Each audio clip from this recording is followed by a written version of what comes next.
Jai Swaminarayan, Vande Mataram. Good morning, students. How are you? Welcome to your new video lecture, Standard 8 English Medium. Students, जैसे कि हमने previous lecture में हमारा unit 4 पूरा complete कर लिया और हमने वर्कबुक में भी कंप्लीट कर लिया है.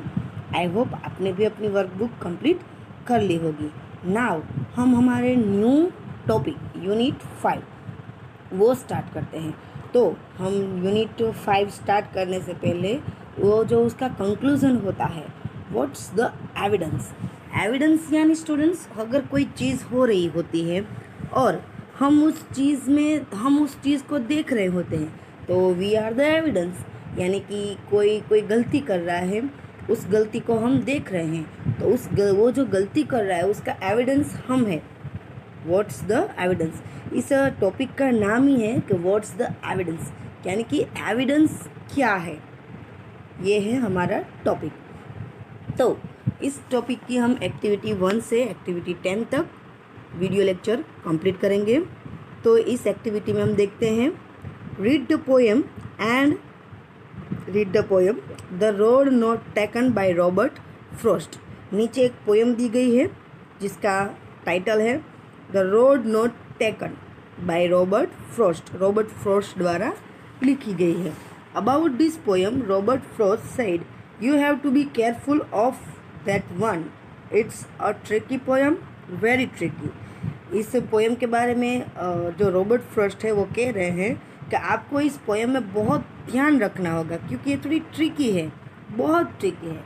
सो रीड केयरफुली, इसलिए हम ध्यान से रीड करेंगे. ओके, तो आप भी मेरे साथ साथ आपने भी अपनी बुक निकाली होगी. तो बुक में पेज नंबर 54 ओपन कीजिए. ठीक है, आप भी चलिए ओपन कीजिए. अब मेरे साथ साथ आपको भी रीड करनी है. ओके, तो आप भी रीड करेंगे. The road not taken by Robert Frost, ये है पोएम का टाइटल. अभी two roads diverged in yellow wood. देखिए स्टूडेंट, यहाँ मैंने अंडरलाइन किया हुआ है डाइवर्ज्ड, उसका मीनिंग ऊपर लिखा है separate and go in diff direction.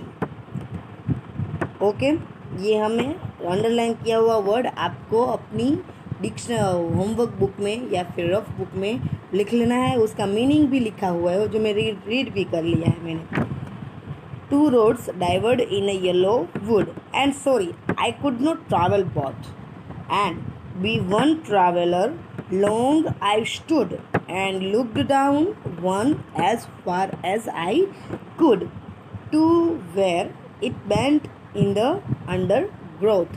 Undergrowth का मतलब है dense growth of scrub और and other plants. इसका मीनिंग भी हमने लिखा हुआ है. स्टूडेंट्स, यहाँ पे हम साइड में पहले फ्रॉस्ट की बारे जो फ्रॉस्ट है उसका थोड़ा बहुत लिखा हुआ है वो देख लेते हैं. Frost shortly before the poem was published in 1960. इस पोएम को 1960 में पब्लिश किया गया था. This is how the poet looked when he wrote a long I stood and looked down one as far as I could. यह हमने जो Robert Frost है उसके बारे में रीड किया. आगे की पोएम कंप्लीट करते हैं. Then took the other as just as fair यानी equally. नीचे आगे and having perhaps the better claim यानी कि right, RIGHT claim का मतलब. Because it was grassy and wanted wear यानी protection. Though as for that the passing there, दो यानी उसके बाद भी यानी कि however, though as for that the passing there had worn them really about the same and both that morning equally lay यानी put down carefully, हमें कहीं पे ध्यान से रखना है. फिर in leaves no step had trodden black यानी कि pass a thread. Oh, I kept the first for another day.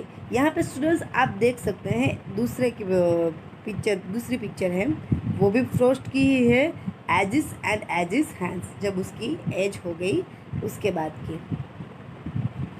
On oh I kept the first for another day, yet knowing how way leads on to way, I doubted if I should ever come back, I shall be telling this with a sigh यानी कि long deep breath, extra ऐसा। somewhere edges and edges hands यानी कि बब time long time, उस long time के बाद की edges and edges। two roads diverged in a wood and I took the one less traveled by, and that has made all the differences।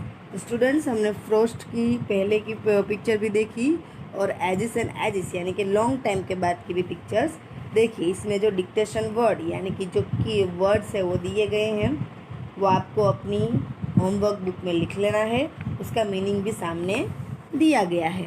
Now we will start activity 2। Activity 2, Robert Frost said that the road not taken is tricky, so let's read carefully together। चलिए हम उसको carefully read कर लेते हैं।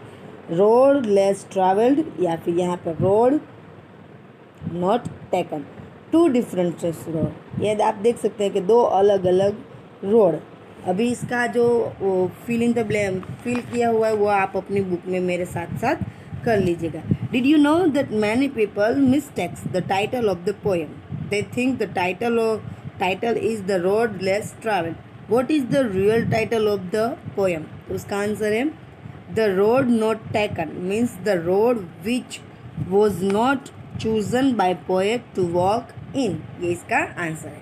Second question, where do the words the road less traveled actually come from in the poem?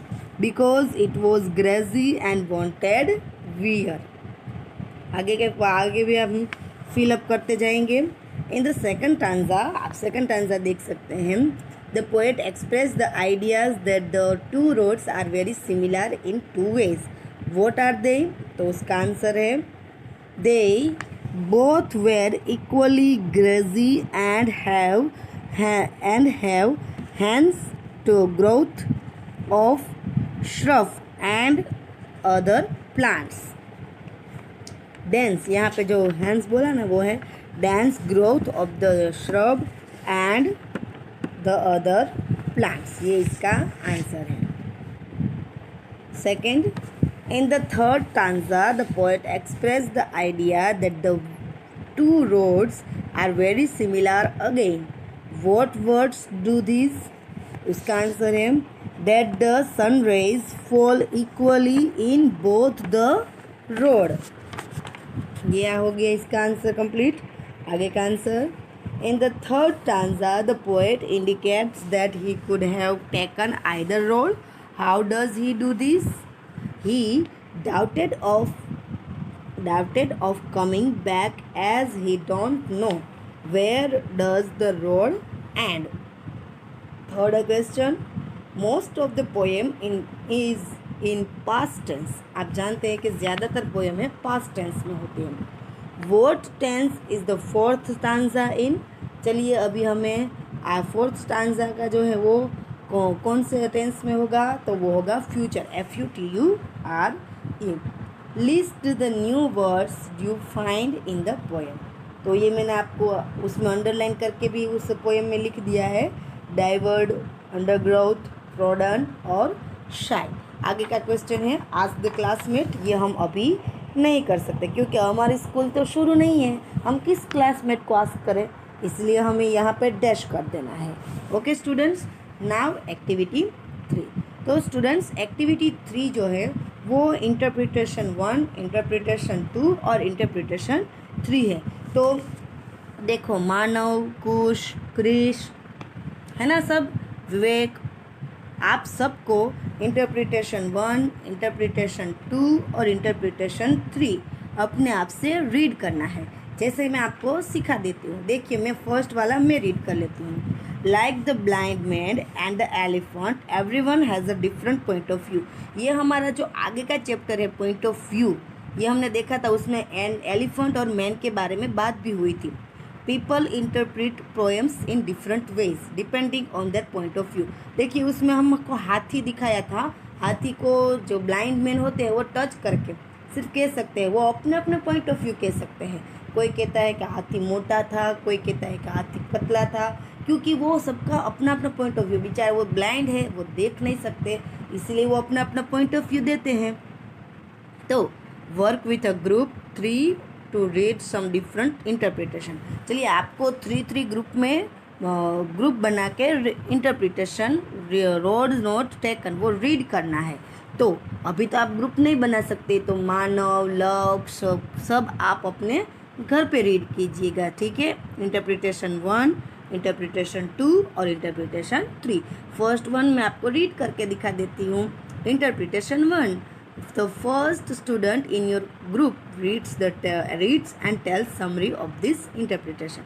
फिर आपको क्या करना है, ये पूरा इंटरप्रिटेशन रीड करके आपको इसकी समरी, यानी समरी भी मैंने आपको शॉर्ट में सिखाई थी कि समरी में हमने कितने पॉइंट लिखने हैं, यानी कि अब जो मेन पॉइंट होता है वो, फिर उसका जो कंक्लूजन होता है वो, उसका जो एंड होता है वो, पूरी स्टोरी इंटरप्रिटेशन पूरा रीड कर लेना। फिर उसका जो पॉइंट ऑफ व्यू है, हमारा पॉइंट ऑफ व्यू जैसा होता है उस तरह से हम उसकी समरी बना सकते हैं। तो समटाइम्स मैं रीड कर लेती हूँ, आप भी रीड कर लीजिएगा। Sometimes the choices we make have far reaching conclusion. Have you made choices that are less risky, और have you followed the beaten track? The poem The Road Not Taken by Robert Frost is about the choices that one makes in life. It tells about a man who comes to a fork in the road he is traveling upon.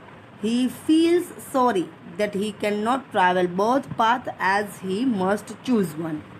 Frost uses the fork in the road to represent a point in the man's life where he has to choose the direction he wishes to take in life.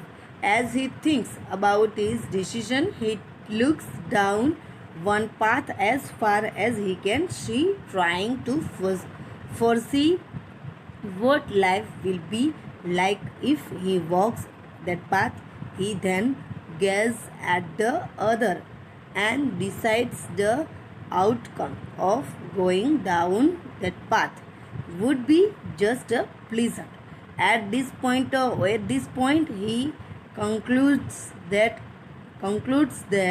the trail that has been less traveled on would be more rewarding when he reaches the end of it. The man then decides that he will save the other path for another day, even though he knows that the one path leads to another and that he won't get a chance to go back. The man then says that he will be telling this story with a shy somebody in the future, suggesting that he will wonder what life would have been like if he had chosen the more walked path. Even through the path he chose has made all the differences. ये adapted from 9th standard CBSE text book. 9th standard के आप अभी 9th standard में ही आओगे ना, तो 9th standard की text CBSE book में से ये लिया गया हो। Everyone has a different point of view, इसका हम टाइटल ये कर सकते हैं। सबका भाई अपना अपना पॉइंट ऑफ व्यू अलग होता है। तो देखा मैंने ये रीड किया, आपको भी मानव लग सबको ये आप घर पे रीड करना है। और उसकी समरी यानी इस दोनों पैराग्राफ में जो मेन पॉइंट आता है, उसका जो कहने का मतलब होता है, उसका जो वो मेन पॉइंट होता है, हमने आपको आगे भी सिखाया था, उस तरह से आपको ये कंप्लीट करना है। ओके, इसी तरह देखिए इंटरप्रिटेशन 1 मैंने रीड किया, फिर ये इसका आंसर ये आपको अपनी बुक में फिलअप कर लेना है। जो अभी ये ऊपर क्वेश्चन है, if you read this interpretation for your group Write down what you think the main idea is. If you listen to summary from one of your group members, write down the main idea you hear. What is the main idea of interpretation 1? The poem says about the point in one's life where he has to opt for the direction he wishes to take his life. इसी तरह से ये है interpretation 2. इसका आपको read करना है और इसकी भी समरी लिख लेनी है.